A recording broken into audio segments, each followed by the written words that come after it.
నాకు అప్పచెప్పండి, మీ ఓటు రూపంలో మీ బాధ్యత నాకు అప్పచెప్పండి. నేను మీకోసం కష్టపడతా, మీకోసం పనిచేస్తాను, మీ బాధ్యత పూర్తిగా తీసుకుంటాను. గాజు గ్లాస్ గుర్తు మీద పోటీ చేస్తున్నాను. మీ బాధ్యతని గాజు గ్లాస్ గుర్తుపై మీ ఓటేసి నాకు ఇవ్వండి.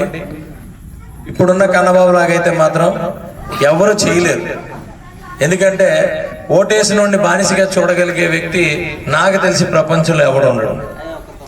కనీసం మాట్లాడకుండా సైడ్ అయిపోయి మాట్లాడకుండా నోరు మూసుకొని ఉంటారు. కానీ ఓట్లు వేసిన వాళ్ళని తిట్టి, ఓట్లు వేయించిన వాళ్ళని తిట్టి, ఆయన ఏదో పైనుంచి ఊడిపడినట్టు మనం అందరం కూడా ఏదో ఆయన బానిసలాగా చూస్తూ ఉంటాడు. మరి మనం ఈ రోడ్డు చూసాం.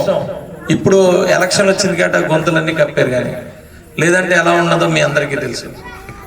ప్రజలందరినీ గాలి వదిలేసి, నియోజకవర్గాన్ని గాలి వదిలేసి, కేవలం ఆయన మాత్రం మరి వ్యాపారం, భూమి వ్యాపారం, కబ్జాలు అవన్నీ చేసుకొని మరి ఇన్నాళ్ళు ఉండి ఎవరన్నా మాట్లాడితే వాళ్ళని తిట్టడం, వాళ్ళని చేదరించుకోవడం, అది ప్రజలు అవనండి, అధికారులు అవనండి, ఏదైనా అవనండి, అంత దారుణంగా ఉండే కన్నబాబు రాజులాగా ఎవరూ ఉండలేరు.